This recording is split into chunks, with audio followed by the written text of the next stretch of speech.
had a chance to get drafted, but they were talking about putting me in the D-League for 2 to 3 years, slaving away for $20,000 a year, $10,000 a year. Turn those down, I bet on myself.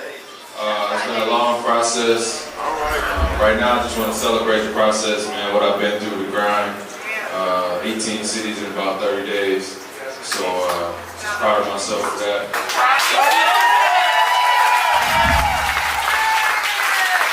Obviously, everybody's dreaming to get drafted, as a kid growing up. Everybody want to get picked, but at the end of the day, man, it's about making money. Obviously, I'm disappointed, but I just want to thank everybody for coming out. Definitely going to drink a lot tonight. Enjoy this process. Again, just thank everybody for coming out. My story going to end here. It's just the beginning.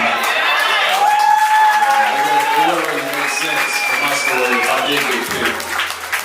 I've been against the odds my whole life, and it's not going to stop me now. When we see players like Zion Williamson, Jay Morant, and others dominating in college, we can mostly all agree that they'll become superstars in the NBA. But what about others, the ones that we don't even notice, but are working just as hard, if not harder? Today we talk about some of the greatest players that went undrafted in the NBA.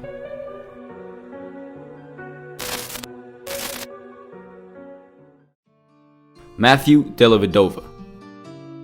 Dellavedova played for the same high school LeBron James did, St. Vincent St. Mary. He played for Cavs in the Summer League after he was undrafted in 2013. He is mostly recognized for his effort in the 2015 finals when he replaced injured Kyrie Irving and held the MVP Stephen Curry to 0 of 8 shooting in Game 2. Eventually, he won the title with the Cavs a year later. After the 2016 season, Dellavedova was traded to the Bucks. In the season opener, he scored a season-high 18 points. 2 years later, he returned to Cleveland, and on March 8, 2020, in a game against the Denver Nuggets, Dellavedova had a career-high 14 assists in a 104-102 win. Joe Ingles. Joe Ingles began playing professional basketball in his native Australia when he was just 18 years old and worked his way up to EuroLeague, then made his NBA debut with the Jazz in 2014 at 27 years old. An accomplished international player, Ingles has become a key piece for the Jazz and is a perfect complement to both Donovan Mitchell in the backcourt and Rudy Gobert in the frontcourt. Ingles was rewarded with a 1-year, $14 million contract before the 2019-2020 season.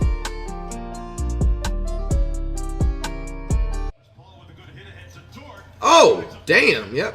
Is his name Dork? What the fuck? Dort or Dork? I literally have never heard of this dude. Damn! I know that Dort still has a lot to prove, but we all saw how much potential he has in the first round of the playoffs. He is the highest effort defensive player in the whole league if you ask me. He went undrafted in the 2019 draft, but OKC picked him up, signing him to a 2-way contract. One of the noticeable games he played was versus the Spurs. He went 6 of 6 from the field and ended up with 15 points. In the 2020 playoffs, Dort held Harden to 5 of 16 from the field in Game 2. OKC forced Game 7 and Dort really showed up. He led all scorers with 30 points and 6 3-pointers. Dort has showed us that he is capable of being a starter in the league and maybe, who knows, maybe even become an all-star. Jeremy Lin. A big factor in Lin's scouting report and why he didn't get drafted was his actual race. That's insane. He was overlooked by everyone. Finally, Warriors gave him a chance and signed him for a 2-year deal. The most memorable moments in his career were when he was on the Knicks. At that time, the star player Carmelo Anthony was injured, as well as almost half of the Knicks starters. In a stretch of 16 games, Lin was going nuts. He scored 25, 29, 23, and then a 38-point game versus the Laker and the late Kobe Bryant. Lin's hard work played off as he became famous and earned the nickname Linsanity. Throughout his NBA career, Lin played in 9 NBA teams. In the end, Lin managed to capture a championship with the Raptors in 2019, but nearly got any minutes. Wesley Matthews. Wesley Matthews joined the Utah Jazz after he went undrafted in the 2009 NBA draft. He was part of the Portland Trail Blazers for 5 seasons. In his first year there, he averaged 16 points per game and was in the starting lineup for the majority of the year. In 2015, he became the Trail Blazers' all-time leader in 3 points made and also tore his Achilles later that year. In the offseason, he signed with the Dallas Mavericks where he spent 4 seasons. In a game versus the Wizards, Matthew hit 10 3-pointers and scored a season-high 36 points.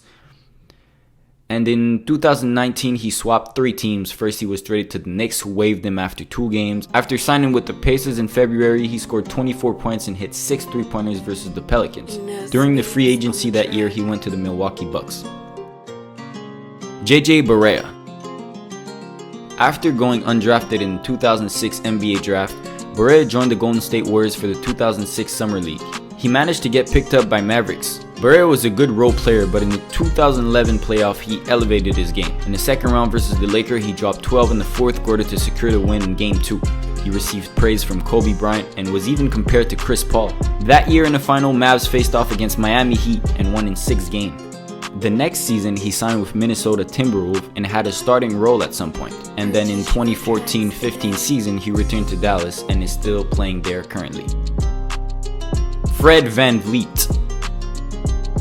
VanVliet was not selected in the 2016 NBA draft after declining 2 offers to agree to play in the NBA Development League. He signed to play in the 2016 NBA Summer League, and on July 18th, he signed a multi-year deal with the Raptors. Fred VanVliet gradually got better through the years.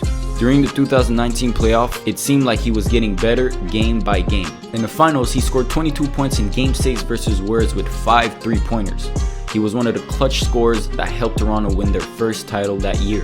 The Raptors are back in business even though Kawhi left. They are still a championship contender, and a big reason for that is how well VanVliet is playing. Ben Wallace. After getting passed around like a blunt in his first few years, Ben Wallace became defensively extremely dominant. His numbers were not great, at least not on the offensive side of the floor, but defensively he was a beast, and he averaged 2 blocks per game. He made the finals 2 times in a row and won the title in 2004. His accolades were insane for a player that wasn't drafted.